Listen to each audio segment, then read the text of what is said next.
Hello friends, welcome to Maths World. Doctor Sonendra Gupta online maths class. Dear friends, जैसे कि आप जानते हैं कि मैं आपको आरजीबीबी का मैथमेटिक्स 2 का पेपर का सॉल्यूशन सॉल्व करवा रहा हूं, जिसमें हम जून 2026 के क्वेश्चन के बारे में बात करें। प्रीवियस लेक्चर में मैंने आपको क्वेश्चन नंबर 1 सॉल्व करा दिया था। आज हम बात करें क्वेश्चन नंबर 2 के बारे में। क्वेश्चन नंबर 2 क्या था और वो किस यूनिट से पूछा गया था, देखें। तो क्वेश्चन नंबर 2 जो हमारे पास है, इसको आप ध्यान से देखेंगे तो आपको यहाँ दिखाई देगा कि solve d Y by D x minus by sine 2x equal to cot x है। ये क्वेश्चन जो है आपका यूनिट नंबर 1 से पूछा गया था, जो कि 7 मार्क्स का है। इसी प्रकार का अगर हम इसका सेकंड क्वेश्चन अगर हम देखें यहाँ पर, तो सेकंड क्वेश्चन हमारे सामने जो है वो हमारे पास जो है सेकंड बी, जो कि हमारे पास है solve d two plus two y. यहाँ पर एक करेक्शन था, यहाँ पे वाई लिखा हुआ था, y equal to e to the power x cos x. ये भी हमारे पास सेकंड डिफरेंशियल इक्वेशन का क्वेश्चन है, जिसका पूरा नाम है linear differential equation higher order with constant coefficient. ये क्वेश्चन भी आपका यूनिट नंबर 1 से पूछा गया था, तो ये भी आपका 7 मार्क्स का है। तो वन बाय वन हम समझते हैं कि इनका सोल्यूशन किस प्रकार से सॉल्व किया जा सकता है। तो आइए देखें। क्वेश्चन नंबर 2a है हमारे पास, D Y by D x minus by sine 2x equal to cot X लिखा हुआ है। अब इस क्वेश्चन को अगर हम ध्यान से देखें तो ये हमारे पास ये लीनियर डिफरेंशियल इक्वेशन का क्वेश्चन है, जिसको अगर हम इस डिफरेंशियल इक्वेशन से कंपेयर करते हैं तो डिफरेंशियल इक्वेशन क्या होती है, जैसे d Y by D x plus p y equal to q. अगर हम इस डिफरेंशियल इक्वेशन से अगर हम कंपेयर करते हैं तो आप देखेंगे कि यहाँ पर हमारे पास p की जो वैल्यू मिल रही है वो हमारे पास मिल रही है माइनस साइन 2x, जबकि q की वैल्यू जो है हमारे पास कॉट x के बराबर मिल रही है। चूंकि ये linear differential equation first order का क्वेश्चन है, तो इसका इंटीग्रेटिंग फैक्टर हमारे सामने होता है e to the power integral p dx। तो यहाँ पर p हमारे पास बच्चों कितना है, माइनस साइन 2x, और माइनस साइन 2x का जब हम इंटीग्रल करते हैं तो हमारे पास होता है माइनस कॉस 2x अपॉन 2। चूंकि माइनस साइन पहले से है तो यहाँ पे कॉस 2x अपॉन 2 इसका इंटीग्रेटिंग फैक्टर हो जाएगा। अब इसका सॉल्यूशन कैसे लिखते हैं, y into integrating factor equal to c integral integrating factor into Q D X. अब यहाँ पे हमने आई एफ की वैल्यू पुट कर दी e to the power cos 2x upon 2, और क्यू की वैल्यू पुट कर दी कॉट एक्स। इस क्वेश्चन के साथ एक प्रॉब्लम ये थी कि एक जगह पे जाके एक क्वेश्चन आपका रुक जाता है, क्योंकि उसका एग्जैक्ट सॉल्यूशन हमें मिलता नहीं है।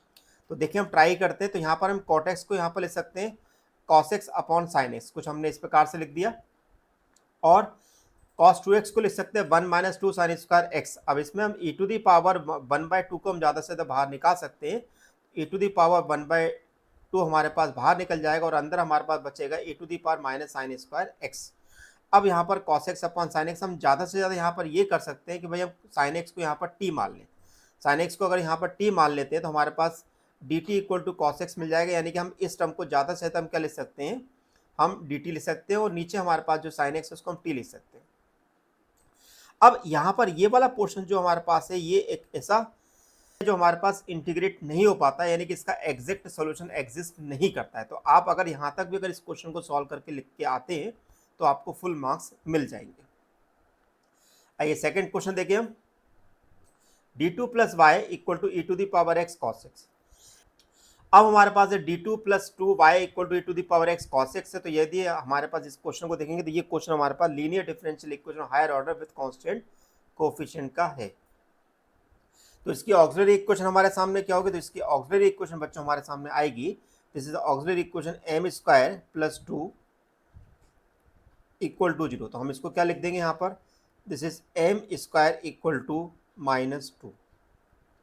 और अगर मैं माइनस 2 का अगर मैं रूट लूंगा तो मेरे पास आएगा प्लस माइनस रूट 2 आई, जो कि हमारे पास होगा सी एफ इक्वल टू, क्योंकि यहाँ पर हमारे पास जो एम की जो वैल्यू मिल रही है वो हमारे पास क्या मिल रही है, this is m equal to alpha plus minus i beta. और जहाँ पर मेरे पास अल्फा की वैल्यू जो है 0 है, जबकि हमारे पास बीटा की वैल्यू जो है हमारे पास रूट 2 के बराबर दिखाई दे रही है।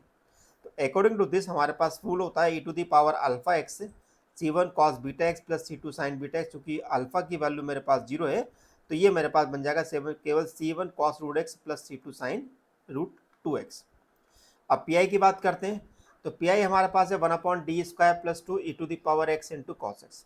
अब इस रूल को अगर हमें अप्लाई करना तो हमें इस फॉर्मूले का अप्लाई करना पड़ेगा, जो कि हमारे पास है 1/fd e to the power x into we.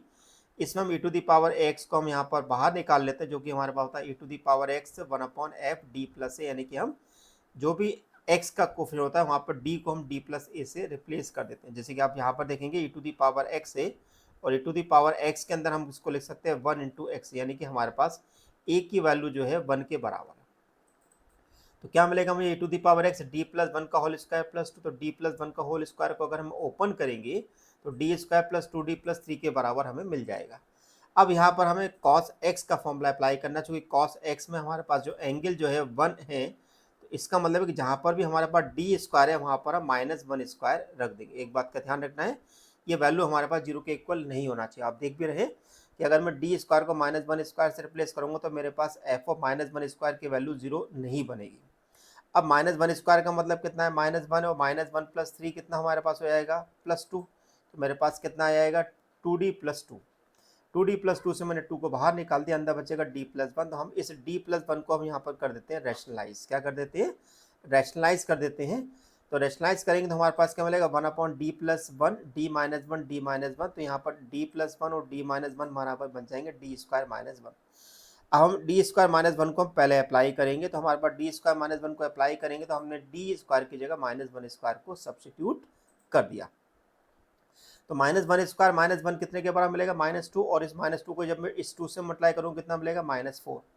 अब हम इस cos x का हम d -1 के अंदर मल्टीप्लाई करेंगे तो d cos x minus cos x हो जाएगा। अब d cos x का मतलब होता है डेरिवेटिव ऑफ cos x, और डेरिवेटिव cos x हमारे पास बच्चों कितने का होगा, माइनस ऑफ sin x के। इस माइनस साइन के अंदर मल्टीप्लाई करेंगे तो पी आई की वैल्यू हमारे पास आ जाएगी e to the power x/4 sin x plus cos x। इस प्रकार से आप इस पी आई को निकाल सकते हैं। अब सॉल्यूशन किस प्रकार से लिखते हैं, y equal to C A plus P I. तो सी एफ हमारे पास क्या था, c1 cos √2x plus c2 sin √2x। P I की वैल्यू मेरे पास निकल के आई e to the power x/4 sin x plus cos x। तो इस प्रकार से हम इस क्वेश्चन को सॉल्व कर सकते हैं। ऐसे में और भी क्वेश्चन आपको नेक्स्ट वीडियो लेक्चर में सॉल्व कराऊंगा, जिसमें हम क्वेश्चन नंबर 3 के बारे में बात करेंगे। आपको मेरा वीडियो लेक्चर कैसा लगा है मुझे जरूर बताइएगा। अगर आपको वीडियो लेक्चर अच्छा लगा है तो चैनल को सब्सक्राइब और बेल आइकन को प्रेस करना बिल्कुल भी मत भूलिएगा। Thank you so much.